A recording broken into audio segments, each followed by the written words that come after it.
in the game of Paper Thrones, you either win or you die. Let's talk about Conclave.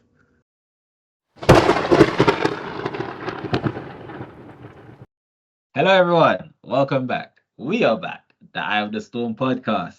Yes, it's just us two today, so please put up with us as much as you can. But before we get into today's discussion or debate, we'll be talking about the movie Conclave. But yeah, before we get into that, we're going to do what we always do each week and give you guys movie recommendations. So, Danny G, what's the most recent thing that you've seen? Actually, do you want me to go first? You can go first if you want. Okay, cool. So, guys, the best recent thing that I've seen recently was just yesterday, and it was Moana 2. Surprisingly, I watched Moana 2. Like, I watched animations. I haven't seen Moana 1, by the way, but I don't think you need to watch Moana. But I won't ruin your experience if you haven't, because it didn't ruin mine. I am a fan of animation. I just don't watch it much. But this one, it was a good watch. Besides the whole musical scenes, if you don't know what Moana is about, well, the second film was about her ancestors pretty much communicated. I think it was through like a dream or some sort of traditional ceremony or something like that. Communicated with her, telling her that she needs to find more people, or the people on her island, or pretty much her island's going to soon to exist, because I don't know why, but they just need to find more people. So I'm pretty sure it's due to repopulation. But yeah, so then they go, and she ends up going on a journey through the ocean. It's an interesting journey that she has, and it's a very interesting ending, which leaves you wanting to watch more, I'd say. When I say ending, I mean after the credits, because you know how Disney, they do the whole 2 credit things. I only saw one of the credits. I don't know if there was a second one, but yeah, after the credits, there's a scene that makes you like, oh, okay, I'm interested to see what the third one's going to be. I haven't seen it, but I heard that it's stitched together from a repurposed series. Is that apparent when you watch it? Like, it was supposed to be a series, and then they turned it into a movie. And I heard, if you know to look for it, it's pretty obvious. But I heard, you know what? I have heard. I don't know who it was, but there was someone in Disney. Apparently, they were saying how this wasn't supposed to be a movie at first, but then they were like, no, we're gonna fix it around and turn it into, and we're gonna release it in theaters. It's gonna be a movie. But in terms of if it feels like it's episodes, I can't say I felt it like it was, because number one, I haven't seen the first one, and number two, this just felt like watching any other animation film. So I didn't get that type of feeling. But like I said, I haven't seen the first one, so I don't know how it compares. Maybe if I do see the first one, and I might see a difference, but I don't know. But it just felt like a normal animation film to me. But yeah, Daniel, what did you watch? So I watched Lady Snowblood, which is a 1973 Japanese martial arts revenge thriller, which is about this woman who is born in prison in Meiji-era Japan in the 1870s. And she essentially trains her entire life to become this amazing swords fighter, and then goes out to find the people who are responsible for the death of her mother. So her mother was essentially captured by a bunch of criminals, was grossly mistreated, and then ended up in prison for being associated with these prisoners. And then Lady Snowblood was born in prison, was released eventually, and then has dedicated her life to bringing the people who ruined her mother's life to justice. And the entire thing, like, there seems to be a pattern in Japanese revenge movies where, like, Western revenge movies seem to be all about catharsis and getting back at people and empowerment. And Japanese, but like Asian revenge movies in general seem to be more about how destructive revenge is. Like a few months ago, I watched Old Boy, which is a Korean revenge movie, and that has a similar idea where, like, the pursuit of revenge ends up killing you, or like destroys your life. And Lady Snowblood is kind of similar, where there's all these very bloody, well choreographed action sequences where she just beats up fools with like her umbrella, katana, whatever. But it takes a toll on her as a person, and even when she achieves justice, she's not at peace, kind of thing. So it is kind of interesting to see if you're used to other kinds of revenge movies. This is now the second one in a few months that I've seen. Like, one was Korean, another was Japanese, right? So not exactly the same traditions, but there seems to be a pattern here where, like, there's just a different take on revenge than what we know. Like, in American, a revenge movie will all be about, beating up the bad guys, right? Yeah. And it's a good thing that somebody does something, right? It's fundamentally the root of the superhero genre as well, right? That somebody has power and uses that power to bring justice to the bad guys. Yeah. And that's, like, at least adjacent. Like, not all superhero stories are revenge stories, but a lot of superhero origins are rooted in revenge. And the genre is at least adjacent to revenge stories or vigilante stories, right? Yeah. So we tend to have a much more, like, I have no idea if this is true or not. Like, I've not studied this. I've not looked up like what people have said about this. It's just an impression I get after having seen now multiple. Like, it just seems to be a different conception of what seeking a revenge does to a person. So that was interesting as that. And also it's just like a really seminal action movie. Like, it's not back-to-back action, but the fight sequences in it are pretty good. And if you've seen Kill Bill, Lady Snowblood is what Quentin Tarantino was smoking when we made a Kill Bill, right? Like, it's a direct influence.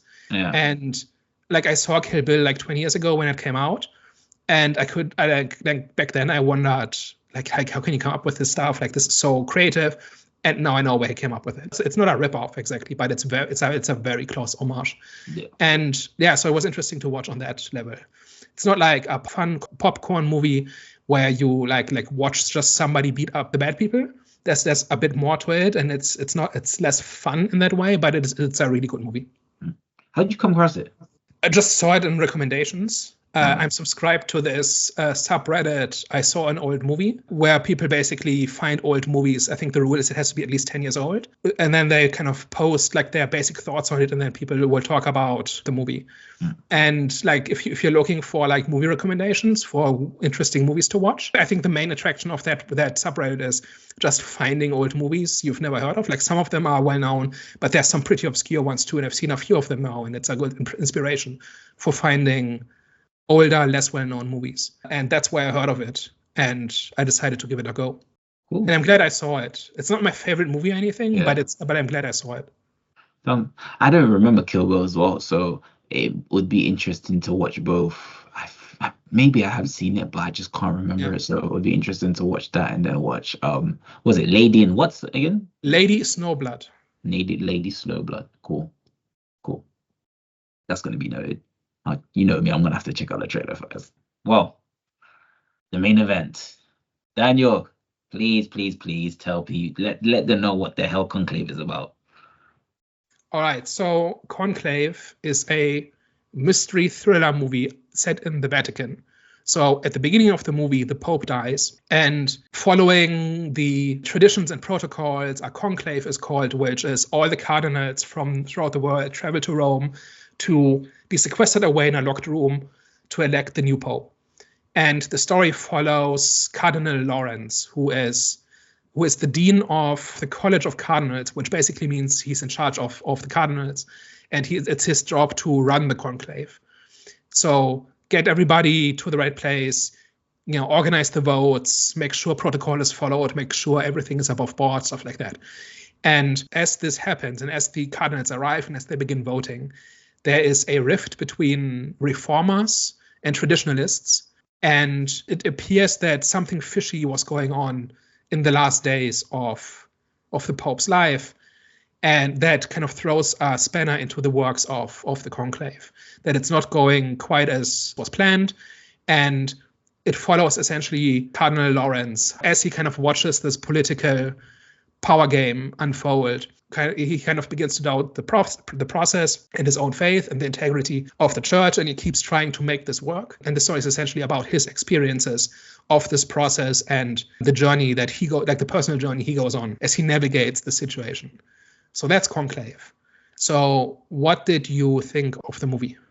I thought that this was a good film when it comes to the way that they portrayed God's word being perverted, literally in the flesh. And obviously it was portrayed for, ambition and hidden secrets, which was interestingly fun. I was surprised. In terms of, all in all, Act 1, Act 2, great. Act 3, as in the ending, the last 10 minutes. Yeah, we'll talk about that. We'll talk about that. But everything before the last 10 minutes, I thought, it was a good watch. Even though church is associated with light, right? The film felt dark, even though and I think that was due to the its aesthetic contribution, in terms of the scenes, and the scenes were light. You guys, it's just the way that it was shot. It was felt dark. There was like a lot of long shots and like the you know what I'm saying, and even the close shots. Like everything was just like in light, but it just felt there was like a lot going on. It just felt oddly sinister. And I think that was mainly, and also that was mainly coming from, besides just the look of the film. It was mainly coming from like the church guys that were making like they were making threats, and their behavior, the way that they were acting. It just felt way more serious. Like sinister. I would have felt more scared. I don't know. I would have personally. It was a thing where if a normal guy threatened me in comparison to a guy in church threatening me, I would have felt more scared about the guy in church threatening me. It just felt weird. Like you wouldn't really think of a churchman sending threats your way. So it was just crazy the way they were doing it, especially that there was one encounter between. So it's Cardinal Lawrence, played by Ralph Fiennes. Okay, cool. Yeah, there was one encounter that he had with one of the other. What's the terms that you call them? Cardinals. Cardinals, yeah. Where I can't really do a spoiler, but he pretty much found one of his hidden secrets in terms of what he did, and then like the way that he threatened him, that was like, whoa, it was crazy. But all in all, I think the writing was good. Like the writing was really good in this film. Like there were times when you think you found the one in terms of who the new pope was going to be, and then all of a sudden you hadn't, because some crazy stuff or like some crazy revelation or there's like a crazy mystery will end up coming to light, and then you're gonna have to build towards finding out what that mystery was. And then you found the mystery, like, damn, okay, back to square one. Then and then you reach a stage where you feel, okay, we found the Pope. But then again, or another revelation, back to square one. So I thought the writing was definitely, it was good. Now, the way the film ended, I can't lie to you, I was eager to see if there was going to be backlash, because it felt like it ended, the way that it ended, it felt like this was Hollywood's version of what Christianity should be, or like just pretty much their version of Christianity. So personally, look, we'll talk about it more later, but yeah, all in all, I think 90 minutes was great. I mean, just the last 10 minutes was it was interesting, but everything before that was great. Yeah, so for me, there's a reason why I opened the video with a Game of Thrones reference, because the first 95% of the movie, I think, are this is essentially a hard-boiled political thriller that happens to take place in the Vatican, right? But it's fundamentally a story about like an organization that's trying to hold an election, and factions are forming and they're positioning and they're making alliances and they're trying to outmaneuver the other faction. And it's about how much should you compromise your ideals in order to win, and how much can you compromise before a victory is no longer a victory, and stuff like that, right? So I think the bulk of the movie is really nuanced, mature, intelligent, subtle. There's a few lines or scenes where I said, okay, this is getting a little bit heavy-handed, but on balance, like it's really intelligent. It looks gorgeous. I don't normally mention cinematography because I don't know enough about it. But here the cinematography is very slow. Everything is very heavy. I think you called it dark earlier. I don't think it's dark. It's heavy, where you have 2,000 years of history hanging over these people's heads. And the future of that heritage and tradition rests on what they do next. And the way each shot is framed and how big everything is and how choreographed everything is, often you don't even see faces of people. Like everybody is color coded, right? So it's in many scenes you only see the color that they're wearing. Like the cardinals have one color, the nuns have another color. There's like people wearing these purple robes. I'm not sure what their title is, but they're not cardinals, right? So everybody's a cog in a machine, and we're seeing the machine work out the next steps. And the way every shot is framed, it's how slow it is. Everything is very quiet. I think there is music, but there's very little of it. Like if the same story unfolded in like a political context, maybe things would be more fast-paced and louder. For instance, here everything is very somber, very quiet, very slow. And on that basis, I absolutely adored everything I was seeing. And I was riveted throughout, even though this movie is fairly long. I think it's a little over 2 hours. Yeah, exactly 2 hours. And for the most part, I was really like every scene was great. Every scene furthered the story.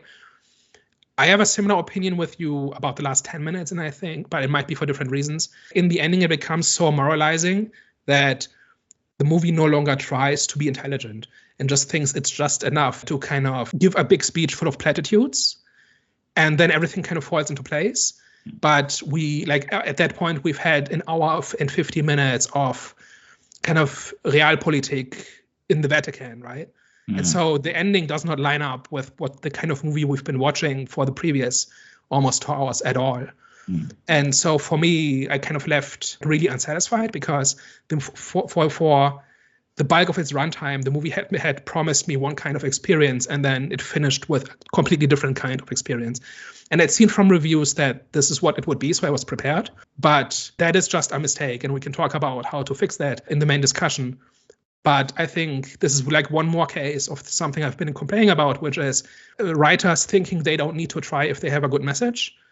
When I say having a good message makes it even more important that you tell it well so that it's compelling and interesting.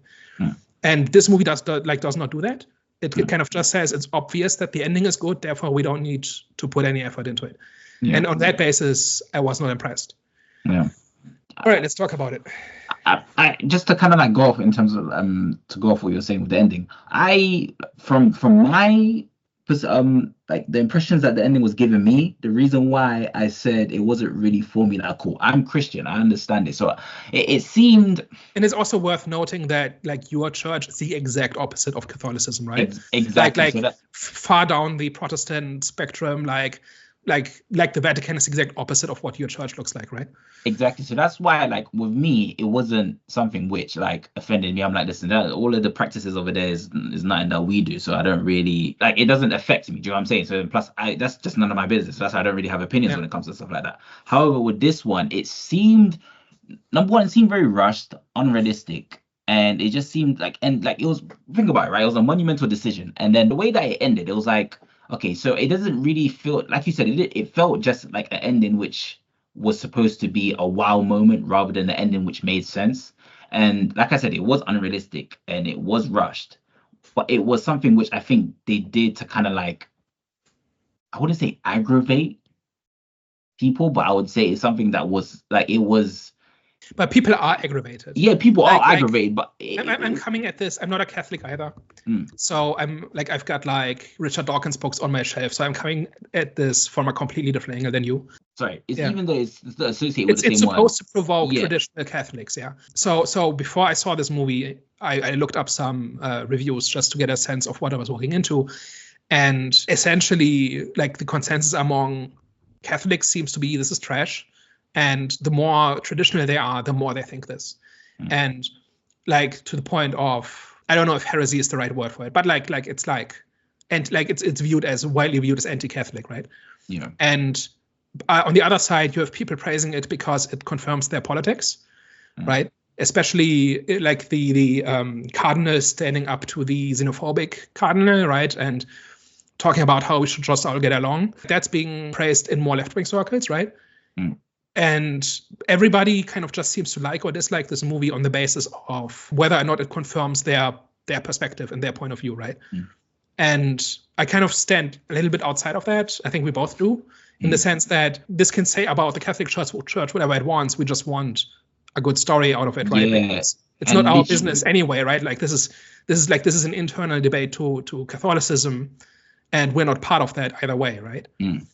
No, literally, and I kind of think I don't know. I don't want to say it takes away from the film, but it does take away from the film because now people are concentrating on the wrong things. Like I think the last 10 minutes is the reason why people are dismissing this film. And like even though like everything that we saw before this movie, like before the 10 minutes, was great. You know what I'm saying? So I would low key say that this movie could be classified as I wouldn't say masterpiece, but it's definitely a hidden, like it could have been one of those hidden gems, which is later, acknowledged as a great movie. But I think because of the last 10 minutes, which I wonder, I'm intrigued to find out why he did what he did. I think that was due to his personal reasoning, as in like that was his personal beliefs, and then obviously he portrayed that in obviously that scene that he created at the end, which is fine. That's obviously that's his creative vision for it. That's fine. But it's like it's just now that's not the talking. But like the movie being a great movie is not the talking point. The talking point is the last 10 minutes, which is why I think that took away from the movie.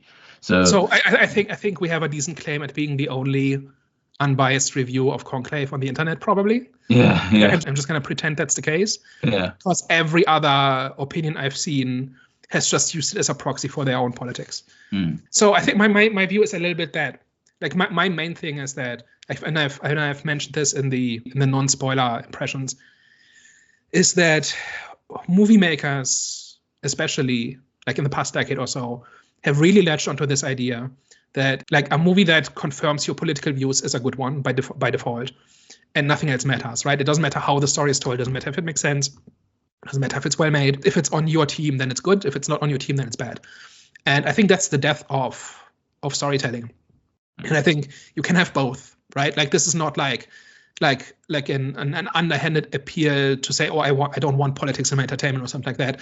Every entertainment is on some level political, by choosing which story to tell, who the hero is, who the villain is, what the problem is, what a solution is. All of these are political choices, or that at least touch on real world politics, right? That's a decision that's made in the real world, and it informs our cultural discourse and what opinions are out there.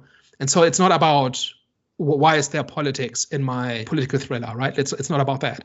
It's, you can have a story that affirms your political point of view, and you can have a well-told story. And those two are not in conflict.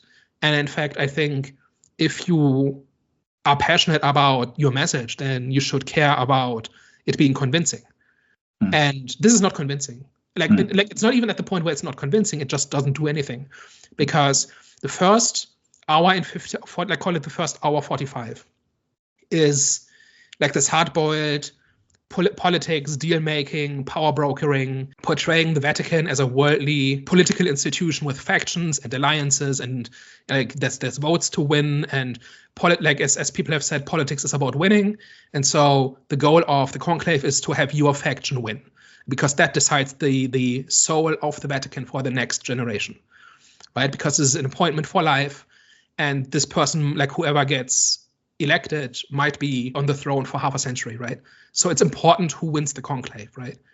And if you want to tell a story about the battle for the soul of the church, right, then you can tell that in an intelligent way. And the director has shown that he's capable of doing this in the first hour 45, because that is very nuanced, very subtle. It makes choices like making the Nigerian cardinal a bad guy. I did not expect that. Right? Yeah. You know what I mean, right? You could have made this preachier by having the Nigerian cardinal be a saint, right? And having the Italian one be, like the next Mussolini, right? But no, the guy is flawed. Like, he's made mistakes and he's politically untenable. And Lawrence has a choice to make on whether or not to make this public and kill probably the best chance his side has for winning, right? Like once... You're talking about the what's his name? The African guy. So Cardinal Adeyemi. Yeah, he's the Nigerian candidate. Yeah. And he had the sex scandal, right, for 30 years ago. And the American cardinal engineers a situation where the woman who had his child happens to be assigned to essentially catering. And so they run into each other. And so there's a scene. And so he's no longer tenable, right? And I think if the movie just wanted to be as preachy as possible, they would not have put that in. They would not have put in this dilemma of, okay, this guy, number one, this would be like having an African pope would be a big statement, right, for the church. And he's also politically viable, right? He's the strongest candidate on the reformer camp. But he had the scandal. That means if we elect him, we're continuing with, the tradition of cover-ups that we've had for the past century. Yeah. Right. So that is an interesting dilemma. Like, if you want to write interesting political stories, you put in dilemmas like this, where you have to make a choice, and each choice comes with a cost, right? So they have shown that they are capable of doing this. But then when it comes to the election of Benitez, right, the guy's just a saint. Like, he knows the right thing to do. But he doesn't have to, like, he knows the right thing to say, but he doesn't have to do anything. There's no indication that he is a good political leader. There's no indication that he would be a good pope, other than he says the right things, but we don't even know if he's sincere, right? The previous pope seems to have believed it, because he orchestrated this whole conspiracy to maneuver Benitez into place, right? So the idea is essentially he made Benitez a cardinal in secret and kind of hid him away in Afghanistan, right? That's something that's not even an official, I don't know what the name is. I think parish is the wrong congregation, I guess. And he kind of just shows up at the last minute, surprising everybody. And he just sits back and he keeps gathering votes. It's not even clear why anybody votes for him because he hasn't said anything yet. Yeah. He seems to be completely inexperienced. But then he's voted, like pretty much out of nowhere, has voted Pope in the end. And that is viewed as a big step forward just because he's intersex, just because of who he is. There's no substance here, right? And I have an idea for how to rewrite Conclave to fix this. So, but before you go into that, doesn't that contradict, like, the reason? Obviously, that it does contradict. It contradicts the reason for why the previous Vaticans didn't become the Pope as well, because it follows on. So it seems like he's made. Is that a plot hole? Was it, or was that intentional in terms of, like, because even though the ending was ambiguous, but the cheering does indicate that, okay, cool. The Mexican, I forgot his name, but the Mexican Vatican, what ended up being the Pope, I assume. Yeah. No, he was elected Pope, yes. Yeah. Oh no, he was, but in terms of I don't know if because I think the ending was indicating, if obviously it built up to after that, I was unsure if he had him stripped or if he was still going to be the Pope. Because I know he was elected as a Pope. Yeah. But I didn't pick up on anything that indicated that Lawrence had done anything. I think he could destroy Benitez by making this public, right? Yeah. Making the medical records public. And he chooses not to. And that's what I was going to say. Isn't that contradicting in terms of obviously what happened before with the other Vaticans as well? So is it because with this is his name Benitez?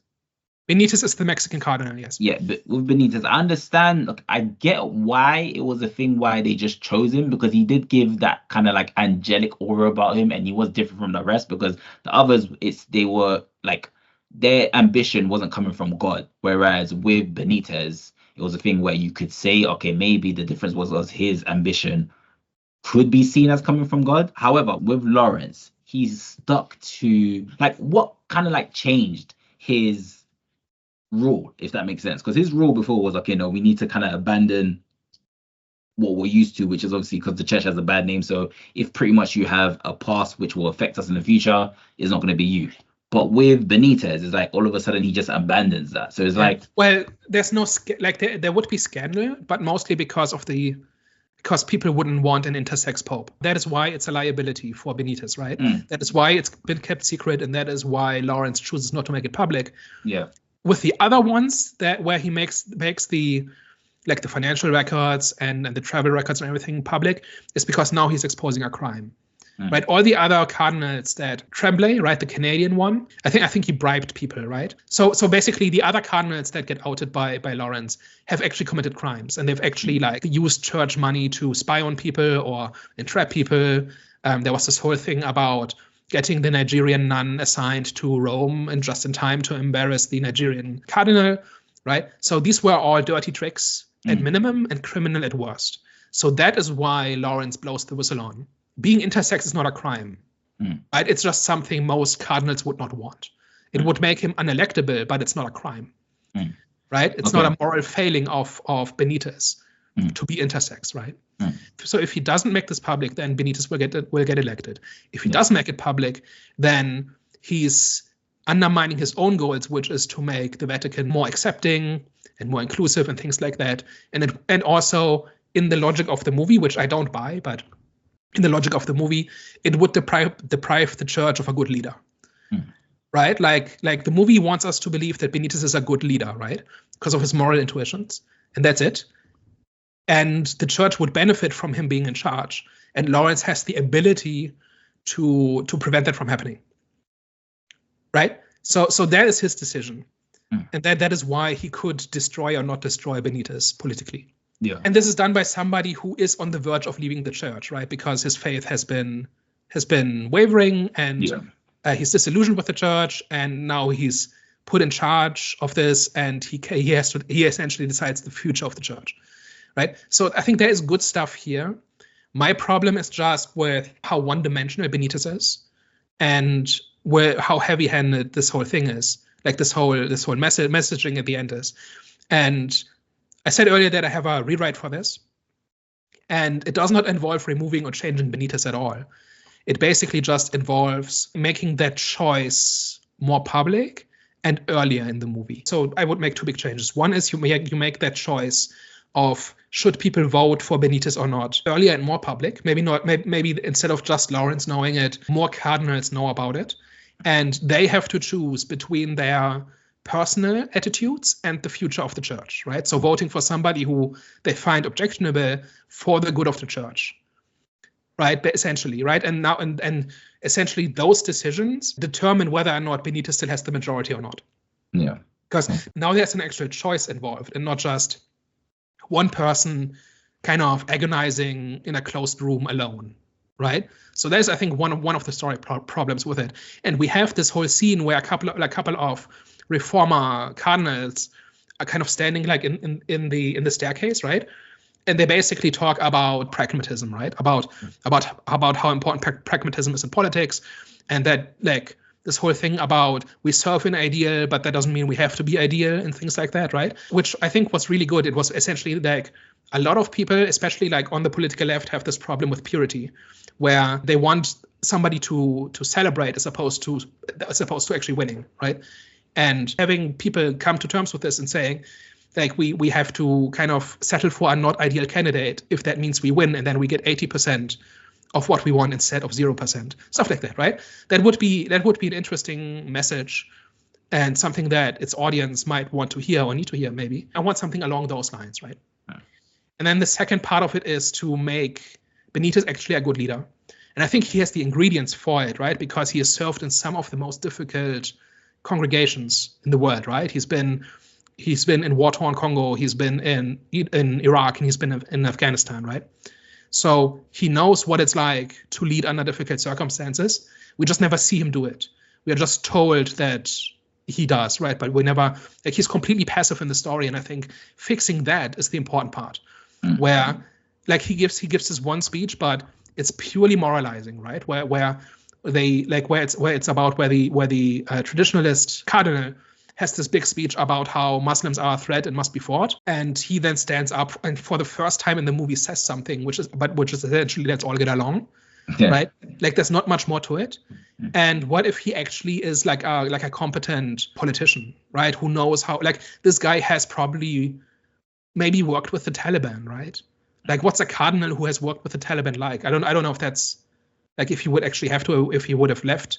Maybe the movie was made before the Taliban took over Afghanistan again. But like the guy has worked under difficult circumstances, right?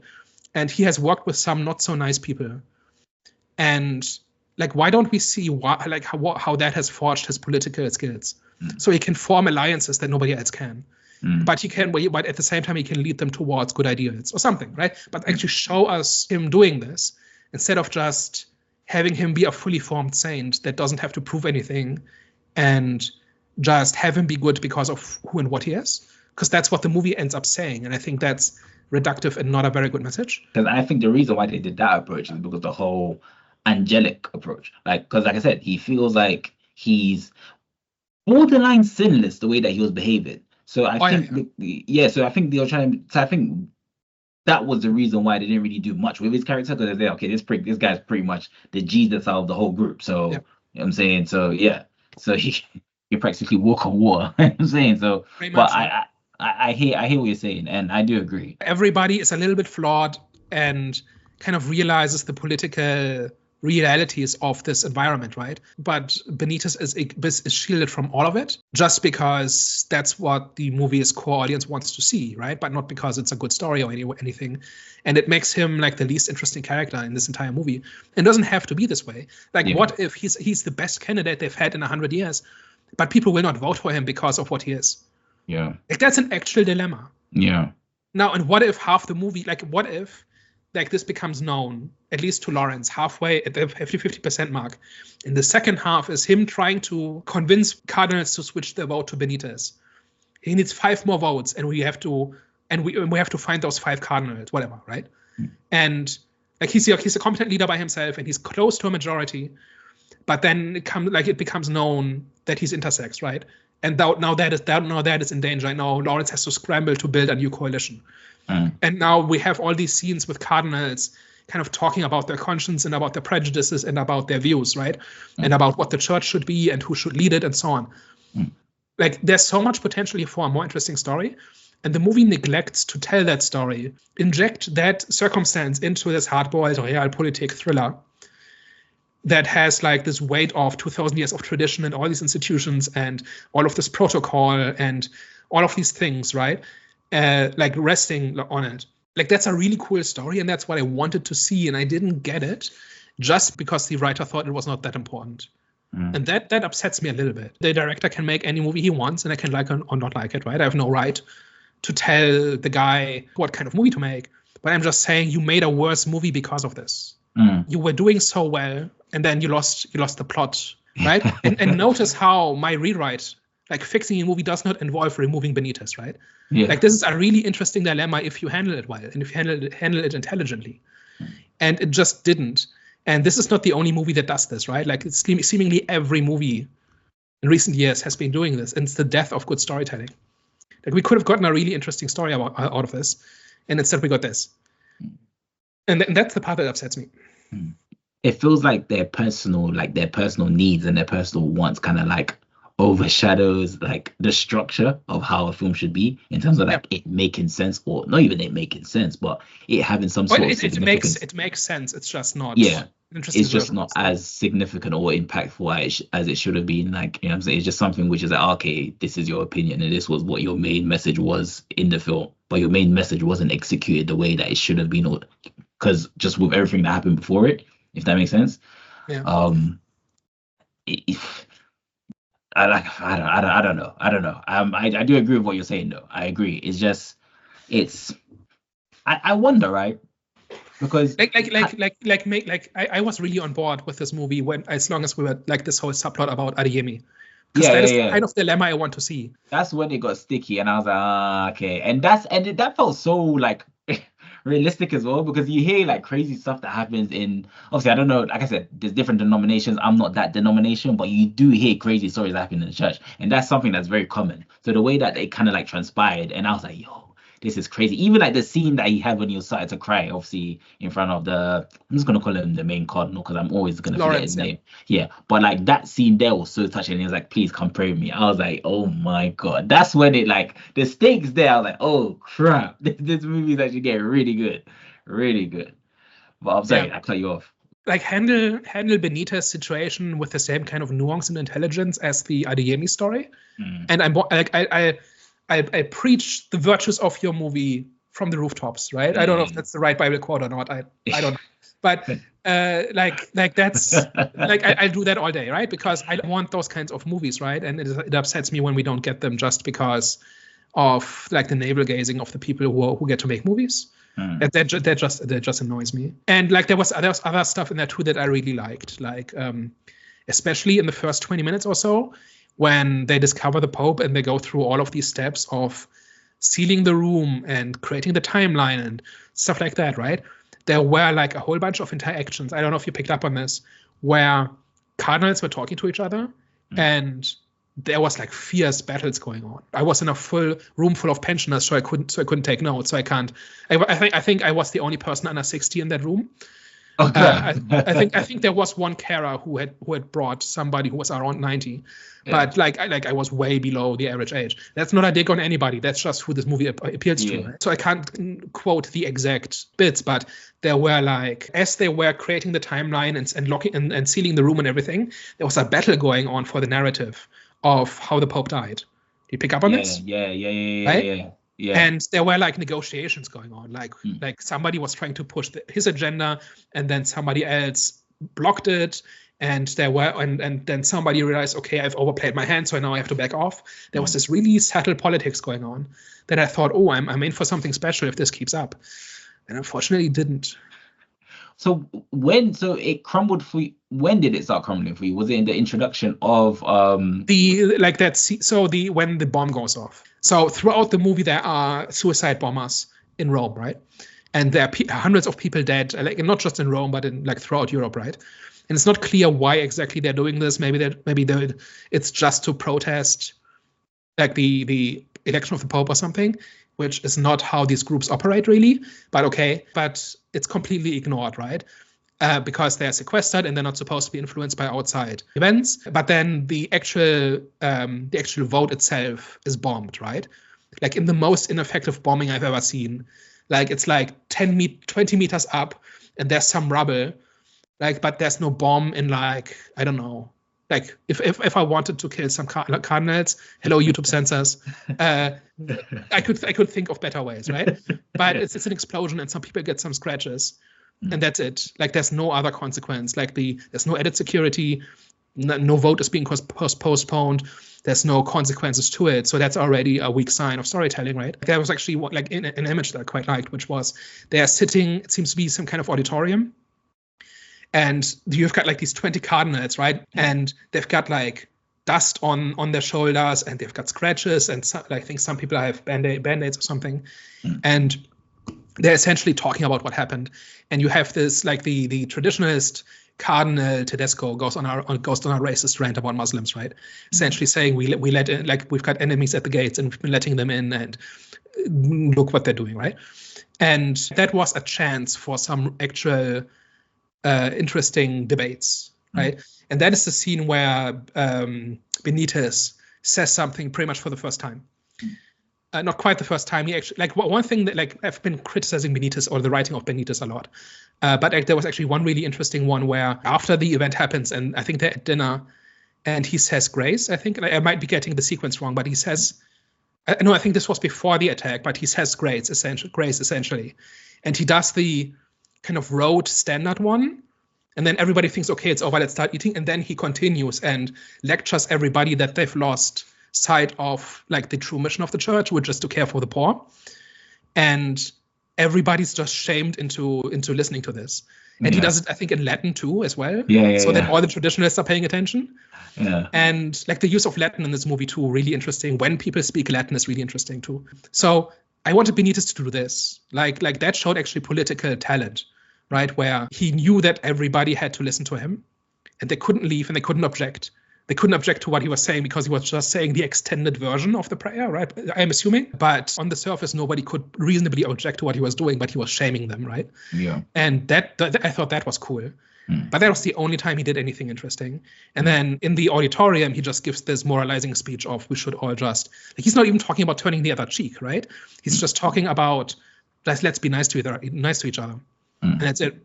And that was the part where I said, okay, fine, okay, we've arrived in the stupid portion of the movie. I can stop paying attention now. That was more of a political message than anything. Oh yeah, 100%. That's what that from that point on, that's what that's about. Yeah. Like also the thing about how he gets his majority. Like he goes from, like, we see him slowly getting more votes. He started off with 1 vote, then 2, then 4, but we don't know why. And then after his big moralizing speech, he gets a majority. And not just like you need a two-thirds majority apparently. So that coming out of nowhere is a big deal. So everybody just changes their mind. Like they've never heard this before. These 150-year-old cardinals, they've never heard this before. Yeah. They like somebody says, oh, if you put it like that, yeah, of course. Right? That's the big resolution at the end. Yeah. So it's not so much about what's being said, it's more about how it's being said and how one-dimensional it is. Like, I want Benitez to actually be like a savvy, pragmatic politician, but he uses that power for good, as opposed to for self-enrichment. Wouldn't it have been cool if there had been something about how he's been dealing with Muslim politicians in Iraq and Afghanistan for years? So he's seen all the good and bad that part of the world has to offer. And what's his name? Tedesco doesn't know what he's talking about, because he's just the Alex Jones version of that. And Benitez actually knows how the world works because he's been there, right? Like, give me stuff like that, and I'm 100% on board with this movie. How would you say this film compares to the rest that we've seen this year? Well, it's 2 different movies, right? The first hour, 45. Yeah. 9.5 out of 10. Oh, damn. And the last 15 minutes, like 3 out of 10. Yeah. Something like that. Yeah. Right? And my main thing is that they could do better. They've shown that they can do better, because the first part is full of stuff like this, the kind of stuff I'm talking about, right? It's just the end where they say, okay, we don't need to try anymore because now it's time for the message. Yeah. That really annoys me. Yeah. Other things I really liked was everything to do with the nuns, right? Specifically, there's Sister Agnes, who's in charge of the nuns in the Conclave. And then you've got Sister Shanumi, who is the Nigerian nurse, who's essentially a pawn in this story, right? When Lawrence talks to Shanumi behind closed doors, You notice how terrified she is. Yeah. But without saying anything, right? Yeah. And just her inability to answer a simple question says so much if you've paid even a little bit of attention, like in the last 30 years, in terms of like news surrounding the Vatican, right? Yeah. Like, you know that she knows stuff and she can't say anything because she's been bullied into silence, right? And even if somebody with the best of intentions like Lawrence comes along, she's unable to trust him. And that says so much about her point of view. She doesn't need to give a big speech. Her reaction without a single word tells you everything you need to know. That's the kind of subtlety I'm looking for. And that's good storytelling. And I think as well, there was a scene where she finally does end up trusting him. And I think because she could see that, okay, he's not like the rest. I think in the speech that she made in the lunchroom, was that Shanumi or was that Agnes? Because Agnes also has a big speech. So this whole thing about we are meant to not be heard, but still God gave us eyes and ears. Did she say that together? As in, because that's when she revealed when one of the other cardinals was responsible for bringing the Nigerian nun over. I don't remember the Nigerian nun having a speech. No, the Nigerian nun didn't have a speech, but I'm saying the speech that one of the nuns had in the lunchroom. Yeah, that's Sister Agnes. Yeah, she gives this big speech, and it's technically polite. She technically stays within the confines of what she's supposed to do. Yeah. And like she does this, I think she bows at the end, kind of does the proper respect, like shows the proper respect, right? But everybody is stunned into silence. That was great. Because up until this point, I don't think any nun has said anything in public. Yeah. Like in private, yes, but not like in the big room, right? And so for her to have like a 1-minute speech, it hits differently, right? Because like, this is out of protocol. Exactly. And she's risking a lot doing this. And she walks exactly up to the line, right? She knows exactly how far she can push this before it gets dangerous for her. That, again, has a lot of subtext. Like that choice, like her choice as a character to how to do this and how to do this, says so much about the politics of that organization, right? Yeah. And that subtext was obviously like it was shown before, as in like through obviously the way that the Nigerian nurse was acting, obviously, and the views around the Vatican in terms of like you can even see that in the responsibilities in the church. Like, a lot of the times they were in the kitchen and they were even speaking when they were in the kitchen, so you could really tell what that environment was like for obviously women in the church. So when that scene happened, it still is, right? Like that's what it still is. But I was gonna say, I could even feel like I felt like scared for her when she spoke out. I'm like, damn. And then the way that she, like you said, she was polite about it. Then she gave a little bow at the end, and then she walked out. I was like, yeah, she's a bad man. She's a bad man. Yeah. So this movie is capable of really nuanced plots and performances, right? Yeah. So Benitez not having that is a choice. Yeah. It's not like they couldn't do anything better. They could, and they've done it like 5 times in the movie. That's the part that irritates me so much. Like if this was just a polemic, then okay, fine. I've seen those before. They're not very interesting, but it is what it is. But this movie is like the thing that really aggravated me is that this movie, it's almost like they're showing off. Like they're showing off, just look what we're capable of, and we're not going to give you that in the end. You're going to have to listen to our sermon. Right? Like, No. It's like I'm sure it's not on purpose, right? It's just what they think the movie should do. But like that contrast is there, right? And it's big. So yeah, it's like the poster child for that kind of storytelling now. It became a fight movie, in my opinion, in terms of obviously the ending. Because I keep going back to the ending because the ending is unfortunately the talking point. It's good. The ending is the punchline. Exactly. So it's one of them ones that we're gonna have to keep talking about it. And then of course Benitez is a character, but like the ending is something that we have to keep talking about. Well, for me personally. So I do understand. I get it. It's like it's something which is like it didn't have to become a fight movie. Like you said, it could have just been like it was. I don't want to say it was a borderline masterpiece, but it was on the verge of. I'm happy to call it one. Like when it's good, it's really good. Exactly. Like honest, like a couple of lines that were a little bit of a cheap shot, and they were there to make the audience laugh and not in agreement. But on balance, it's I think it's amazing.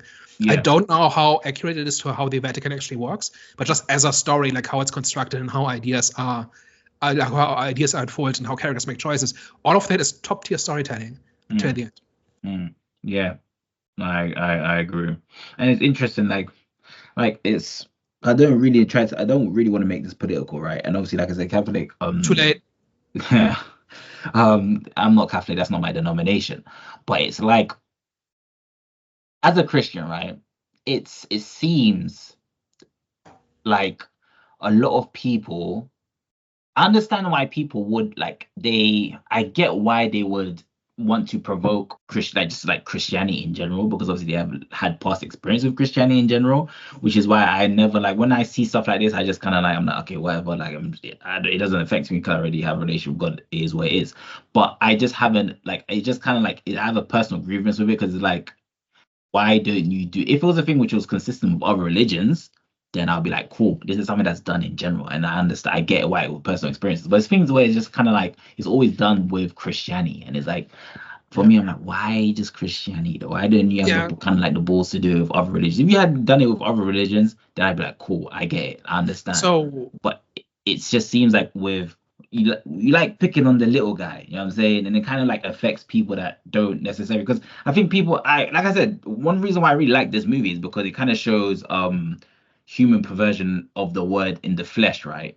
And a lot of people think, okay, God is bad due to the fact of what the church is doing, and the church is supposed to be a representation of God. But my argument is, I get church is a representation of God, but at the same time, you have to understand who's behind the evil doing is man, is not God. So, do you know what I'm saying? So it's like, blame man, don't blame God. Do you know what I'm saying? So, but don't they do in the movie? They say things like, we serve an ideal, but we are not ideal. We're not all saints, kind of. They do say, we still have to do this work in the world. But a non-believer is not going to take it like that, though. A non-believer, yeah, well, you did, but a lot of non-believers are just going to be like, you see, this is why this religion is terrible, etc., etc. And it's like, no, it's not the religion, it's the man. It's not the religion, it's the man. I just have an issue that they always like to kind of provoke Christianity, to provoke this, this religion, but they don't want to do it to other people, other religions either. So to play devil's advocate here, do you know what the devil's advocate is? Do so when I even say to play devil's advocate, so just to the devil's advocate was a position that the Vatican had when they declare saints. They had a devil's advocate who essentially made the case against making that person a saint. Okay. And then at some point in the 80s, an atheist volunteered to make that case, and then they abolished the office. Since then, they haven't had any devil's advocates. Okay, that's so. Thank you for that. So, because he argued, I think he argued against making Mother Teresa a saint, and that was so unpleasant that they have not invited anybody to be devil's advocate since. But Christianity is the predominant institution in our culture, right? And there's no denomination of Islam that is as important as the Vatican in our society. I see. Right? The Vatican has 1 billion people under its influence and under its authority. So what they do is important, globally, for a lot of people. Even just things that impact its members, right? We're not even talking about wider politics or anything. So I think that is basically why. I do think that you can criticize other cultures as long as the criticism is factual and constructive. If it's just about demonizing other people, then not so much. But if you are actually applying standards fairly to everybody, then I don't think there's anything wrong with that. But the reason that a movie like this movie was made and not I don't even know what the equivalent for another religion would be. The Vatican is kind of unique in being such a big institution that is monolithic, right? I don't know what other religion is that monolithic, if any. So that would basically be the counter argument for that. That's why that's happening. But but Islam, you could say, for example, Islam is something. Even though there were obviously criticism of Islam in this movie in terms of the people that were more traditional Vaticans, but still Islam has had an impact, for example, on. But there's no central authority in Islam that you can criticize like this.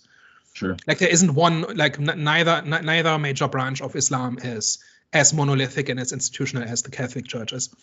So you can't just criticize Islam because there's many different versions of Islam. It's holding you accountable for what some evangelical church does or what the Ku Klux Klan does. That's all versions of Christianity, but you have nothing to do with that.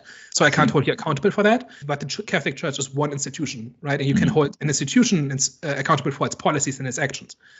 So I think that is a difference. Not that like that's my big pet issue or anything like that, but I do think there's a difference. I see.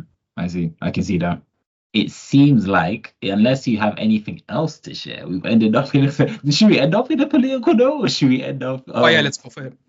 You know that? Oh no, I think we already ended up. Anybody who has a problem with that already clicked away. Yeah. But like, if you dislike this, check out our Wicked review, which is an hour of discussing racism. Yeah. Like, so that's another light, fun and light discussion to have, like over dinner or something. We even speak about the Nazis about that one. So racism last week, religion this week, next week politics. Let's get to it, man. Well, all right. I think it's time for last thoughts. It's time for, unless you have anything else that you want to bring up. No, I think I've done enough. Cool. All right. Well, last thoughts, Daniel. So bottom line is, like the first 90% of the movie are absolutely excellent. Among, like, maybe not the best movie I've seen this year, but among the best. And then it completely drops the ball in the last 10, 15 minutes. And what upsets me is not so much that it does that, but it does that on purpose. It thinks it's doing something good and important by doing this. And in doing so, it's depriving us of a good story, and it's depriving us of a good argument for what the movie is trying to do. And one thing that like writers in general need to remember is that if you think you're in the position to teach somebody something, like what they should believe or to adopt your point of view, the first step in teaching is seduction, meaning you have to get people to a point where they want to listen to you first, and then you can give your message. If you skip the first part, nobody, like, the only people listening to you are the ones who already agree with you, and at that point I have to wonder whether what you're doing is all that constructive. So, and this movie is a big exercise in doing that, and it could have been so much better if it had just stuck to its own rules and the way it portrays characters and conflicts and dilemmas, and simply applied that to its hero, right, who is Benitez. And if it done that, then I would be singing the praises of this movie, and I would celebrate it as something that should be more talked about and should not just be seen by people over the age of 90, which is what's happening currently. So that's my bottom line. So final rating 5 out of 8 for this reason. For me, like I've mentioned before, I loved the way that they portrayed pretty much man's way of perverting the religion, because that kind of does reveal, like it does kind of like enforce the message that this isn't God, this is man. The reason for why a lot of, you see, like, you know, we hear all the scandals and the stories that come out of churches, especially that denomination. I'm not trying to those guys over there. Well, yeah, those guys over there. You know what I'm saying? So just I like the way that they portrayed it, and I just like the whole eternal conflict and just the unravelment of certain things and how it kind of came together. Now, like, I can agree the ending was, like I said, it was rushed, and it just didn't kind of fall in line with everything. The final piece didn't fall in line with the other pieces prior to that. So I think overall, like I said, could have been a masterpiece, but unfortunately, due to the ending, it didn't live to its name. Oh yeah, so yeah, man, I might have to give this one I'm gonna say 6.5 out of 10. Still better than Madam Web, I believe. Oh, way better than Madam Web.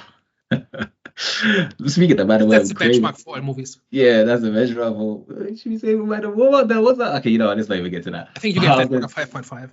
Okay, guys. Thank you for tuning into today's episode. So if you like this discussion, tell a friend. If you dislike this, tell an enemy. And if you take any issue with what we said, send it to notourproblem@gmail.com. All right, guys. That was actually really good. All right, guys. Thank you very much for tuning in today. And yeah, man, we'll see you again next week. Au revoir. Bye-bye.